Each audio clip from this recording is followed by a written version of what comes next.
All right, Davram with Davram Gaming here. We're back at Origin Game Faire in Columbus, Ohio, and I have Tate here with me, and we're going to go over what I think is a pretty cool-looking game, especially if you like European football, American soccer, and guilds and just battling. It's called Guildball. So just give us a brief overview of how this game works and kind of the premise behind it. Guildball is essentially soccer with knives. And so you kind of go around scoring goals and taking people out of the game. And we're going to walk through a real quick demo to show movement, how to make attacks, how to score goals, and how to take somebody out, and what the point system is, and kind of why you would want to play this game. It scratches a great itch of really tactical combat and moves and having to come up with new plans because your opponent just changes your plans completely every time they activate. Excellent, and there are a couple of guilds here, and we're going to see two here on the board in a moment. But I just want to hold up these emblems. They are really cool. I believe yesterday I talked to someone. This is the Masons. The Masons Guild. The Masons, and they have a really cool like hammer and two hammer look. And then we have what was this one? The Brewers. Brewers. And this is my personal favorite. I'm actually going to get a patch and a mug after this this demo of this. It's two clinking cups. So that's really cool. So we're going to get the camera adjusted here, and we're going to take you through a couple turns of Guildball. So stay tuned. Okay, so we're going. So Tate's going to take us through here a couple turns here of Guildball from the Masons versus the Brewers. So go ahead and take us through this. We're going to start off by talking about the anatomy of a card. And here we have Honor, who's the captain of the Masons, and Tapper, who's the captain of the Brewers. So when we look at a card, we have a move, attack, kick, defense, armor, and influence stat. We're going to start with the influence stat, and Honor has an influence stat of 3/6, and Tapper has one of 4/5. And what this means is the first number is how much influence they generate every turn for their team. Honor will generate 3, but Tapper is a little bit more influential captain, and he generates 4. All players generate influence, not just captains. So over here we have Friday and Flint, and they both generate 2 apiece. And Spigot and Friday generate 2 as well. All this goes into a pool that we now allocate to our players. So we're going to go over some allocation. We take our pool of influence here and we hand them to the players that we'd like to see what they want to do. So we're going to give Harmony 1, Flint 2, and we're going to give Honor 4. Over on this side, we're going to give Friday 2, Spigot 1, and we're going to load up Tapper 5. The second number that was on their influence stat is the maximum allowed allocation of influence. So Tapper had a 4/5. He is only allowed 5 influence for this turn. Honor could have got up to 6, but we just decided to give her 4. There's a whole kickoff mechanic that goes on with this game, but we've already started the demo with a kickoff in place. So we're going to activate the Masons first. And we're going to activate Harmony. Harmony has a move stat of 6/8. The first number is what she can move with a jog. The second number is what she can move with a sprint. Jog is one of the few things that you can do in the game for free, and she can move 6 inches for free, or she can spend 1 influence to move 8 inches. She is just going to move her 6 inches, and we're going to walk up to the ball 4 inches. She can now make an action called a snap to action. That means she just gains possession of the ball, and you get that if you're within 1 inch of the ball and you're not being engaged. She's now going to finish her movement and move 2 more inches. She still has an influence on her that kind of travels with her. And the ball marker can be anywhere on the model that we'd like, just to kind of show that she has possession of the ball. She is now going to take a kick action. And she has a kick of 2/6 inches. That costs 1 influence, and what the 2 means is she gets to roll 2 dice to see if she's successful, and 6 inches is how far she can kick. So we're going to check our measurements to make sure we're within 6 inches, and we are a pre-measuring game. That means you always know the distances between all your models, so there's no accidental failed charge where you lose the game because you couldn't see what 11.5 inches was. So, like people familiar with things like the Fantasy Flight series with the X-wings, Correct. Warhammer, the tanks games. You have all these measurement pieces that you always know how far you are from the different models. Absolutely. So and you have all these pieces here, which makes it very simple. So let's see what happens here. We're gonna roll, and as long as we get 1 4 or better on our dice, the pass is successful. That's all it takes. A pass is a target number of 4. Now there are modifiers that come on inside the rule book that we're not going to get to in the demo, but 4 or better is a perfect target number. Now we are going to generate something called momentum. And momentum, if you've ever paid attention to sports, momentum kind of shifts the game. And I mean, even the Predators were up 3-1 and lost 4-3 against the Penguins. There you go. It happens.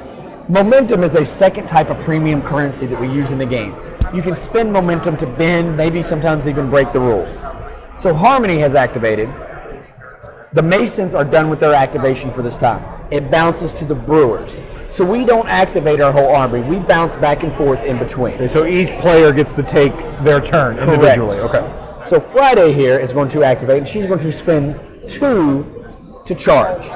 So it takes 2 influence to do a charge action in this game. 1 for the sprint, 1 for the attack. When you charge, we're going to look at her stat, and she has a move of 6'8". That means she can move 6 inches for free or 8 inches for the sprint. We're going to go ahead and move 8 inches. And Friday is a little bit dirty of a player. She wants to end within 6 inches of Flint, and we're going to set our measurement stick down there now so that we know what we want to do. But she also has to end within 1 inch of her charge target. So she is going to move to here, check to make sure she is within 1 inch of Friday, and she is. And now she gets to make her attacks. Friday has a tack of 4, which means she gets to roll 4 dice. But since she charged, she gets to roll 4 more dice. Whoa! Anybody gets to roll 4 dice extra 4 dice when they charge. We roll all of these dice, and we are looking at Harmony's defense. And Harmony has a defense of 5 or better, so we need to roll 8 dice looking for 5s. So we roll it, and we got 3 hits. So this is what makes Guildball so special. So even though Friday attacked, I'm going to kind of look at Honor's card a little bit. So this is a playbook, and this is what makes Guildball so special. Every character has their own unique playbook that's just unique to them. When you're rolling your hits, you count up your net number of hits, then you count over columns. So if it was Honor attacking, we'd count over 1, 2, 3 columns. We would have 5 different playbook results that we could choose from. If it's a number, that's raw damage that you're putting through. If it's a T, that's a tackle. That would mean if the ball was here, you now have the ball. Okay. If it's a KD, you've knocked them down. Oh. So you put a little knockdown token, and that makes them a little bit easier to hit, and they are limited in their movements. If it is an arrow that's pointing toward the left, that's a push. So what that means, if we have these 2 models here, and Friday is attacking Harmony, she could push. That means she manipulates the opponent's model 1 inch per arrow. So she can move her 2 inches around. If it's an arrow pointing toward the right, that's a dodge. That means that model could move 2 inches. This one here has 1 of each, so you could push 1 inch and dodge 1 inch. So we have our models here. Right up there. We're going to look at Friday's playbook. Friday is going to choose, she hit 3 times, she's going to choose her 3rd result, which is a Guildball result. The Guildball result means she can do her character play that's listed right down here, which is called Dirty Knives. It has a 2/Guildball result cost. That means if she had 2 influence on her, she could spend to roll to hit somebody to try to cast that character play on them. Or if she uses the Guildball result, that means that it goes off automatically and hits without a roll. It has a sustained, which means it stays in play, and it is not once per turn. So we're going to hit Flint, even though we attacked Harmony, we hit Flint with Dirty Knives. Dirty Knives, we'll give him the Dirty Knives token, which makes him -1 defense. We're going to put 1 poison token on him, and we're going to take 1 damage. So Flint has 14 damage. He would go down to 13. Friday is activated, so we're going to now move on to the Masons. So the next model to activate for the Masons is Honor. Honor is a captain, and she wants to start with passing the ball over here to Flint. We check to make sure we're within range, and Honor has a kick stat of 6 inches. That means she can kick the ball up to 6 inches, and she rolls 4 dice to hit. We're going to spin 1, looking for a target number of 4, so we roll. We got 1 4 or better. The ball is passed, and we generate this momentum. Now, in the game, after you make a pass, you can spend momentum to make the person that passed the ball move 4 inches, a 4-inch dodge, or the person that received the ball to make a 4-inch dodge. We're going to go ahead and spend one of our momentum to kind of cheat the game a little bit and be able to move 4 inches. The ball travels with him, and so does all of his tokens. Now, Honor is going to activate, and she is going to check her measurement. She's within range just to walk up to Friday. So she is going to walk. She has a walk stat of 6/8 inches, which means that she can walk for 6, or jog for 6, or she can sprint for 8. So we're going to go 2, 4, 6, stop, make sure we're within 1 inch of Friday. We have a melee zone of 1 inch. Models have a melee zone of 1 inch, 2 inches, or sometimes even 3 inches. So Honor is going to buy an attack. So she buys 1 attack. She has attack of 6, so she gets to roll 6 dice. But Friday is being ganged up on by Harmony. The way the Guildball system works is for every model that is attacking the model that you're attacking, you gain an extra die to your attack. If a model was engaging you while you were attacking, you take a die away. So we're going to roll. Friday has an has a defense of 4. So we're looking for 4s, and we hit 3 times. But she also has an armor of 1, so we have to take 1 away. So we look at Honor's playbook, and we go up 2. We can choose any one of those results. We're going to take the 2. So Friday will take 2 damage and go from her 12 down to 10. And since it's colored in our team's color for the play, it's called a momentous play. So we add 1 momentum to our pool. We're going to buy another attack. We get to roll our 7 die because it's our 6 plus our 1 for crowded out. This time we hit 3 times again. We drop the 1. We do another 2 damage, add a momentum, buy another attack, roll the die.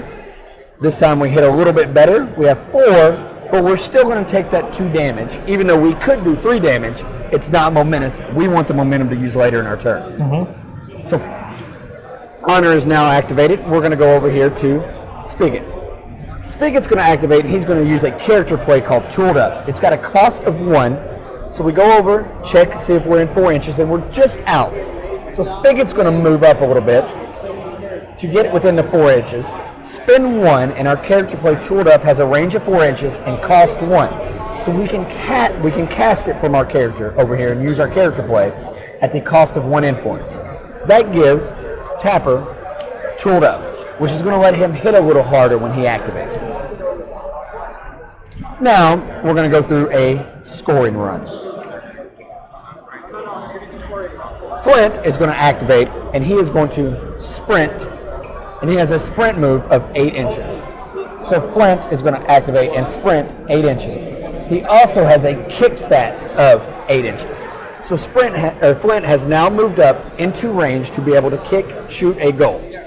When you go to shoot a goal, you have to spend 1 influence and 1 momentum. You can't just go all willy-nilly and try to kick it in the goal without the crowd cheering. So it's really important to make sure you have the passes and the different maneuvers here to gain that extra point here, to make sure you've got points stored up for the score.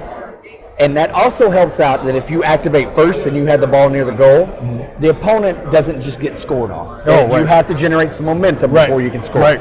So Flint is going to make his kick. We'll put the ball, because we're kicking it at the goal. And Flint has 4 dice to hit. So we're going to roll, looking for a target number of 4 or better, and we hit with the 1-6. So we score a goal.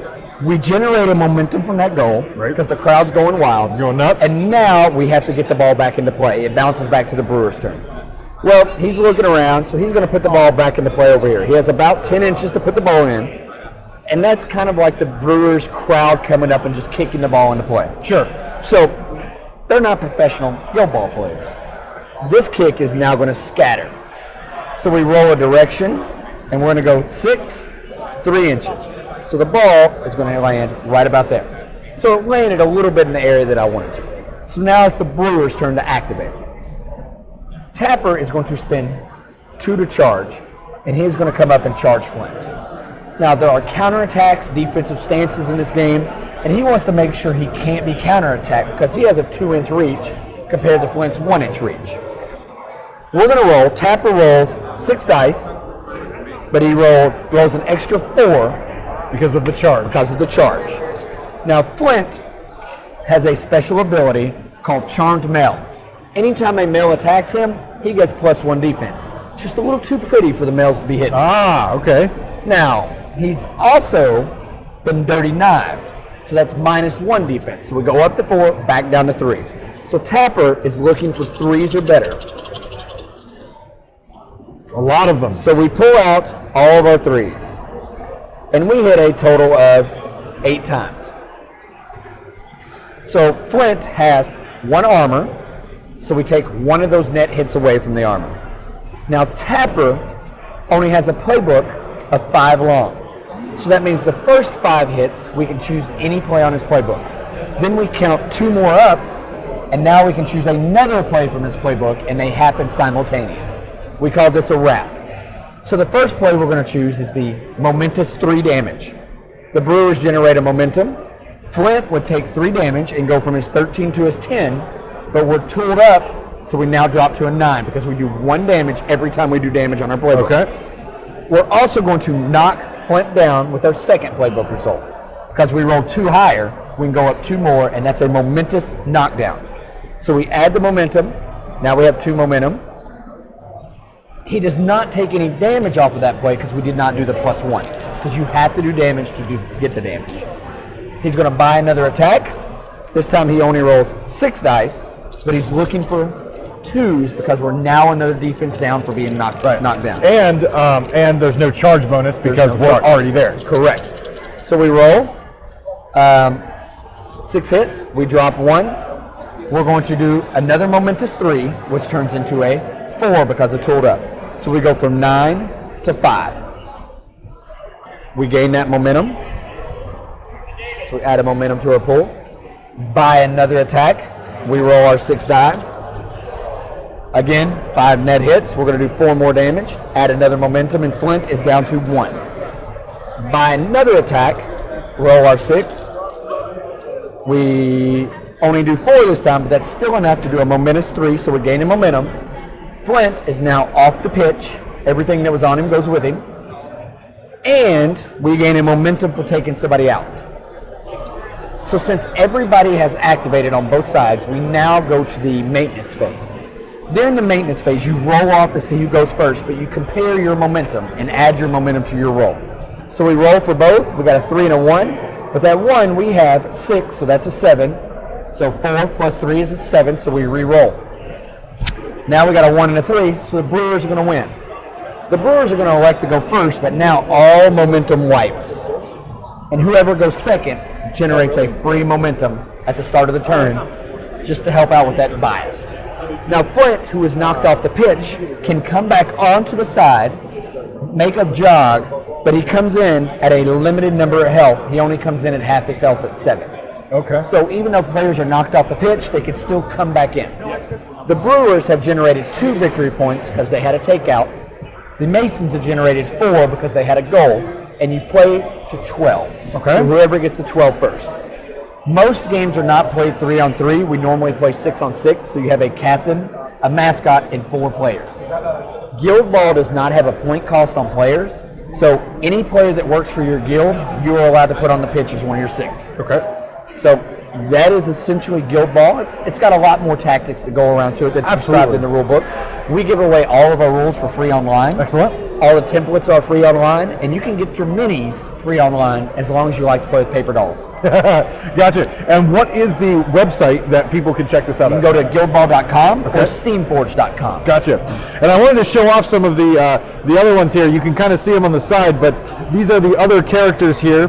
We've got Brick and was it Mallet? And then, of course, the mascot you mentioned. what is it, marbles? Marbles. A little tiny monkey. Now, And the Masons have 2 mascots right now. Okay. Marbles the monkey, and they also have Wrecker, who's an armadillo. oh, armadillo. And I personally like this, as I am a fan of cats, that the Brewers have Scum, which is this very angry-looking, green-eyed cat. So that's really cool. Now, we've got a one-on-one match here. Is it always one-on-one, or could you have more than 2 guilds battling? I'm assuming not, because it's soccer. We have organized play documents that kind of explain fun formats. We have one format that's dodgeball, that if you hit somebody, you're throwing the ball at them, and if you hit them, you take them off the pitch. We have where you can put 2 teams together, and you take 3 players from each team. Okay. And then you play, we call that the team format. Good. And you have 2 people on each side that are controlling their guild, and the 3 players from their guild. We have an all captains battle, we have an all mascot battle. So there's lots of different fun formats. Now, a standard tournament format would be 6 players on 6 players, and it's a 1v1 match. Excellent. I like how you've got a whole bunch of fun formats in case people want to play this at home. Now, as far as the age range, what do you suggest as far as the age range of people who would really enjoy this game? I would probably start about 10 years old. 10 years? Or usually it's the reading level. As long as they're reading on about a 4th to 5th grade level and can understand tactics, then play away. And how long does an average game of Guildball take? When you first start, it's going to take you about 2 hours to play. Once you learn your guild and you learn what some of your other guilds do, so if you have somebody that you play with every single day, you can get a game done in about 45 minutes. 45 minutes. That's not bad for a game like this. Not for the tactics that go in. And I have to ask, what is your favorite guild to play? Current favorite guild right now is the Butchers to play.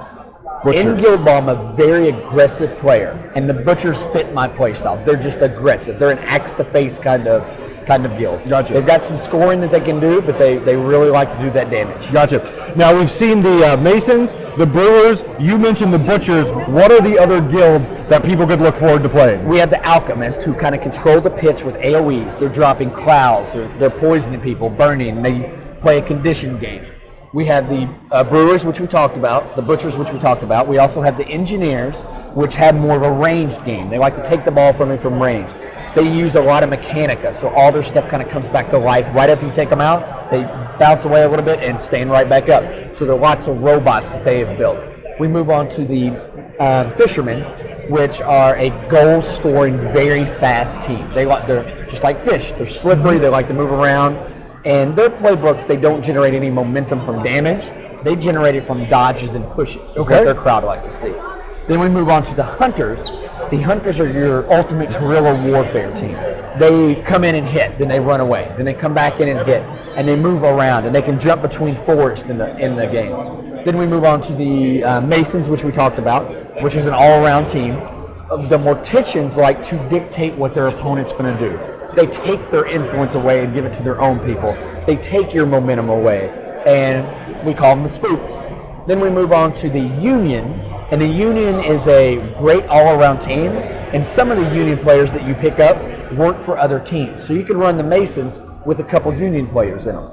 I call the Union everybody's second team, because you'll pick up a couple players for your guild, and then you just go ahead and buy a couple captains for them and fit it. We have 2 more teams on the way out very soon. We have the Farmers Guild that drop harvest tokens and use those harvest tokens to change the state of the game. And then we have the Blacksmiths that we haven't talked much about them, but check out our website. We're releasing cards every couple weeks to kind of dictate or show what the Blacksmiths do. Excellent. So if you like fast pace, if you like controlling, if you like taking, if you like basically any style of gameplay, Guildball is a way you can put it on the table and have a sporting event right here, but not just a sporting event. It's also got combat and battle and tactics. So an all-around great game for people that just like all different types of game all in one. So Tate, thank you very much for going through everything. Thank you very much for having me on. And we will make sure we include the link to your website under the video, so everyone can check out Guildball. You can download the rules, you can download the cards, you can do, if you want to play with the paper figurines, you can do that. Where else can they get a hard copy of the game on the website? They can order straight from us, but hopefully that they go to support their local gaming store. We're carried through Alliance. We're carried through a lot of distributors, so stores can get it. Check it out at your local gaming store. Will you guys be at Gen Con? We will be at Gen Con. All right. And we will have the farmers with us at Gen Con. And there may be rumors that there could be another guild there. All right. So if you're interested in this, not only can you get online, but your local game stores, which we encourage, but you can also come and see us at Gen Con in Indianapolis, and I believe that is in August. That is in third week of August. Third week of August. 17th, I believe. So I will be there, and I hope to see everyone there, and check out Guildball there or online. Thank you very much. Thank you very much.